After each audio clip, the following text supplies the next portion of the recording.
All right, folks, strap in. You want to know why your wallet feels lighter? Because the Labour government has come up with another brilliant scheme to set your tax pounds on fire. They call it a plan to get young people working. I call it state-sponsored babysitting for a snowflake generation. Let's watch Jeremy Vine try to spin this. Your calls now on the government's plan to get more young people working and fewer claiming unemployment benefits. The new idea is to use taxpayer money to pay for 25 hours of work a week for 18 to 21-year-olds who can't find a job themselves after 18 months of trying. Is it a good idea? We'd love your calls on this. Labour's announced it'll pay for 55,000 6-month placements from next April. Did you catch that? 55,000 placements paid for by you. Not by businesses making a profit, but by the taxpayer. And listen to the kicker. If the precious little darling says the job is too stressful, they might lose benefits. Might.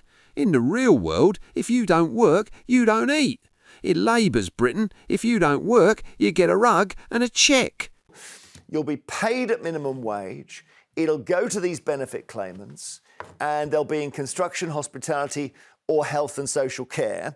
If the individual says, no, I'm sorry, I can't do that, it's too stressful, they may lose their unemployment benefits altogether. So, Mike, you go first. What do you think of it? Well, I think it'll probably be kicked back again by the backbenchers in Labour who don't like the idea of putting any sort of means test on welfare benefits. But doesn't this illustrate the completely incoherent policy of this Labour government? Because Rachel Reeves, who is economically illiterate, has closed down hundreds of thousands of jobs. Parry's spot on here. Rachel Reeves and Starmer are taxing the private sector to death.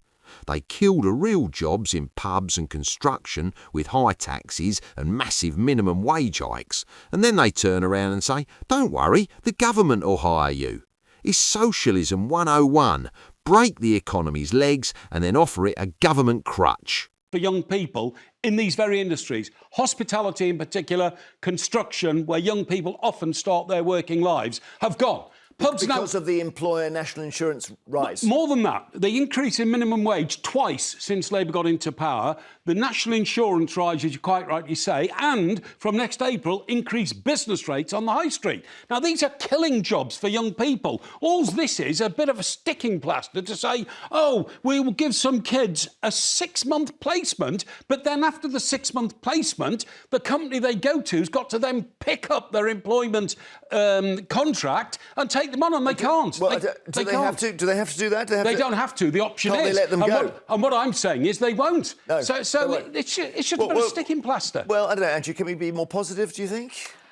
I mean, if you put the numbers to it, we're looking at around 1 million young adults who are of NEETs, which is not in education, employment or training. Yeah. Because basically, they're not doing very much. Yeah. So when you look at the numbers, you've got 55,000 placements. It'll start in April. They're hoping within the first 6 months there'll be a 1,000 uptick. It's not huge numbers we're talking about. Ultimately, do I think this is addressing the root problems? No. We've got 3 reasons why we are seeing such a high youth unemployment. It's opportunity, it's health, and it's skills. So opportunity, yeah, you talk about, we've got a grim economic backdrop. Yeah. A lot of these apprenticeships, except for health and social care, are going into cyclical sectors. So what that means is when the economy is doing well, you see a lot more demand of jobs. When it's not, it'll be down. Health is a huge one. At least a quarter of them have got issues with mental health. Here comes the violin music. Listen to this. She's bringing out the laundry list of excuses. It's not laziness, it's mental health. We're talking about 1 million young people sitting at home. Back in the day, that wasn't called neurodiversity.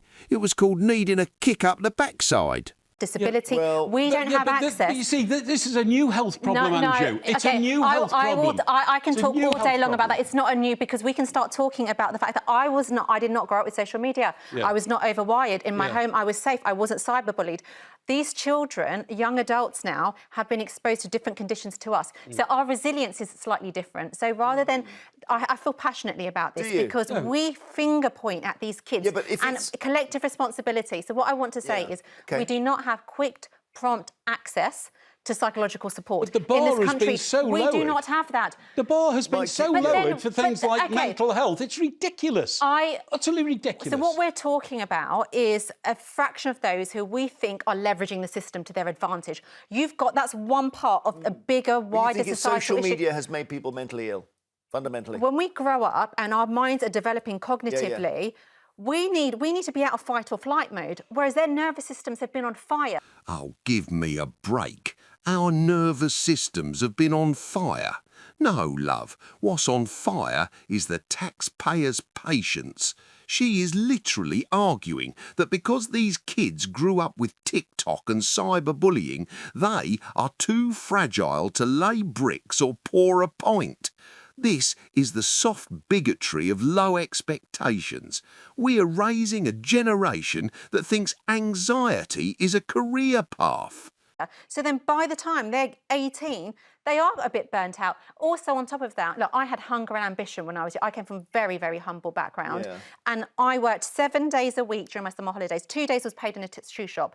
Apparently, everyone had an internship. I didn't know how to get an internship. I called, the Yellow Pages. I called on weekend. I had to do it on weekends. I love it. I love because landlines were free then. But then you must be someone who says, why don't kids do that now? No, but I'm not, and I tell you why. Because the future still was bright. Hard work paid off then. Because house prices, 20 years ago, house prices were 4 times your average earnings. It's over 8 times now. So you could work hard and see future. So what Labour have done is added more regulation. As a business owner, I can tell you now, to support schemes like this is going to be difficult. Okay. Because But Andrew, the reason why reward doesn't come these days is because the Chancellor is taxing the life out of the commercial sector of our economy. So She's taking it all from the private sector and giving it to 10 million people who are economically inactive. That is a recipe for disaster. We are on the same page with that. However, this is a longer issue that has been going on for a number of years. All right. Yeah, thank you. I mean, I said all right, not to stop you, but just because I think it's fascinating. Alison in Leeds, is this going to sort it? Oh, hi, morning all. Morning. I'd just like to tell you that I knew a builder 20 years ago who used to take on kids to train in bricklaying, and even then he would tell me that some of them were an absolute waste of time. They had no interest in doing it whatsoever, and basically he just gave up on them. This is the reality right here. Alison knows. That builder gave up because you cannot subsidise a work ethic. You can throw all the government money you want at these kids, but if they haven't been taught the value of a hard day's graft by their parents or schools, they're just going to turn up, collect the cash and do nothing. It's a waste of time. Is that because sometimes people were told you must apply for jobs to keep your benefits, so they would go into the apprenticeship for bricklaying and they would deliberately get themselves sacked after 2 days? To be honest with you, I don't think in those days kids were on the benefits like they are now. He took these kids on after school, when they finished school, because the parents would say to him, can you train my little Tommy in bricklaying? Give him a head start in work, because Tommy didn't know what he wanted to do. And yet the builder found it absolutely, totally hard work trying just to keep them interested in the job, and in the end he gave up on the lot. Bricklaying is an amazing trade. Absolutely. You can't do bricklaying by AI. And AI can't, exactly. AI can't do it. Well, it's a skill we'll all need. Honestly, But do you know what? I do think there is our educational system's letting us down. What we need to do is introduce work experience from years. I worked from year 7 in my parents' shop. I had to, and actually, you've got to learn history though. You do. Those are maybe some of my gaps. History, but geography, I tell you what, Shakespeare. In the real world, you need real skills. I think we start from year 7 and we say, right, work in a local bakery, work in the... I've been working since I was 13. I had a paper round when I was 13. What we do is we look at theory for too long, and then they've not got any real practical skills, and then they look at what you really need, and they've been in la-la land thinking, actually, jobs should be really glamorous. Oh, it's X Factor. I think it's not social media. I think it's X Factor has destroyed everything, because people think you can, if you sing one note, you're going to be rich for the rest of it, rich and famous the rest of your life. But we are in a generation of you can build an app and that app can do really well, and you can do that from home. It's hard. You're right. It's hard to do that, but you're absolutely right. You can do that. Alison, thank you so much. I mean, back in the day, my understanding was if you don't work, you don't eat. That's basically. Yeah, exactly. And now it's if you don't work, you go on benefits. If you're young. Obviously, lots of people are on benefits for very good reasons. Kevin in Norfolk, hi. Hi. Kevin. A couple of things, Jeremy. A while ago, you talked about solar panels.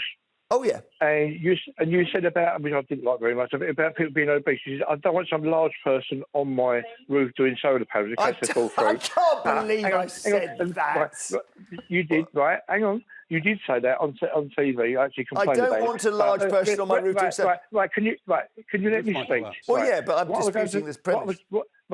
What I was going to say is, you might get an older person, but the kids need trained to do things. That's my point. The children are not getting paid. They don't want to do jobs. We used to have a thing called a government training course, but they used to train people who was unfortunately out of work. I went into that. I did a car spray course. I did car spray, hairdressing, everything and they got you a job afterwards. I put you forward for a job. They also used to have a thing called Remploy for people like my unfortunate brother who has got born with mental problems. He can't get a job anywhere. He's just been thrown on the trash heap. He's now 55, 56. Oh. He's been on there since he was a kid and it was the Labour that got rid of the Remploy thing. This is a crucial point.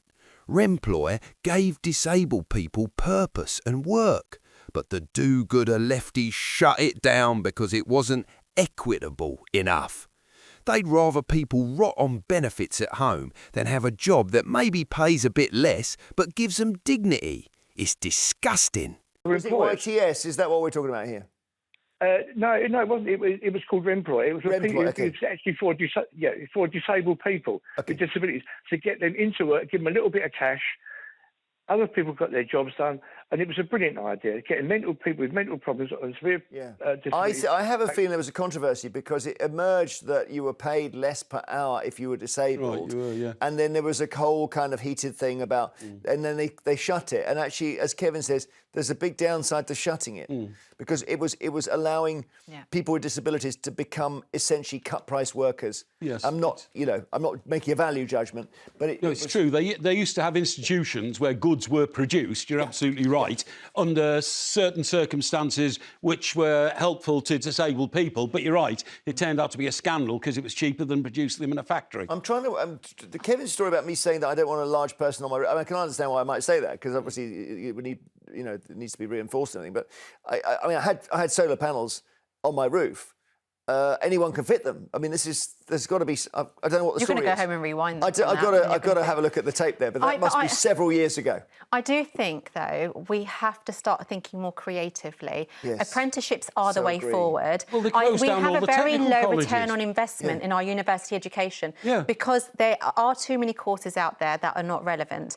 I would be happy if my child wanted to go down an apprenticeship route and not further education because you can take that up at any point in time. I totally agree so with you. We've got to start at a younger age. So rather than saying, right, come 16 years old, why are you not at work? Yeah. What have the schools done to nurture that from that younger age? And then we've got the other thing, which is, those who do fall under various mental health, possible disability, neurodiversity. What skills have you got and where can you give back? It needs to have a bit more of an innovative approach, which we don't have. Doesn't there also need to be a fiscal issue here where give employers the ability to employ young people without massacring them on tax? That's what's happening at the moment. Do you know what? I think that's what's happening at the moment. Honestly, I completely agree with that. And I think, what's happened with the national insurance contributions hasn't helped. And I say that as a small business that's growing. But that said, employers do need to have accountability over employees' health. Unbelievable. Now she wants small business owners who are already struggling that keep the lights on to be responsible for their employees' mental health. You hire someone to do a job, not to be their therapist. This is why businesses are fleeing this country. as well. I Yes. think there's a huge health issue Well, here. you're loading everything onto poor Of old course employers. you are. No, I'm not. What I'm saying is they can be funded and supported. We Okay. can be funded and supported to take a bit more ownership of employees to support them with that. Because the issue here, right, is you can get someone, a young adult, into a job. You can't get them to stay there if they've got mental health All right, issues. let's take another call. I think we speak to Kevin in Norfolk. We've had Kevin on. Terry in Dorset, hi. Hi, Jeremy. Good morning to you and the panel. Hey, Terry, what do you think of this? No, the government shouldn't give them. I'm retired and I pay my tax, so I'm paying these kids. Sorry, Terry, your line is breaking up. I'm so sorry. Betty in Hertfordshire, hi. Oh, good morning. Good morning, Jeremy. Hey. I think this is a very, very good idea. It'll get young people up out of bed. They'll be going to work. They'll get experience, and maybe that company may take them on. But if not, at least they can put on their CV that they have experience in a certain field. Sure. Something similar used to happen, I think it was in the 1980s, where we had YTSs. Yeah. And a company would take a YTS, have them 6 months for free, and then they're already half trained, and they were a benefit to that company. But if that company didn't need them, at least, as I say, they've got a bit of experience, and it might give them the confidence to go for a job. But it will also give them pride because they're getting up, not laying in bed for half the morning.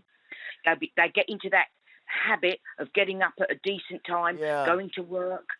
And the thing is, we're paying them unemployment benefit.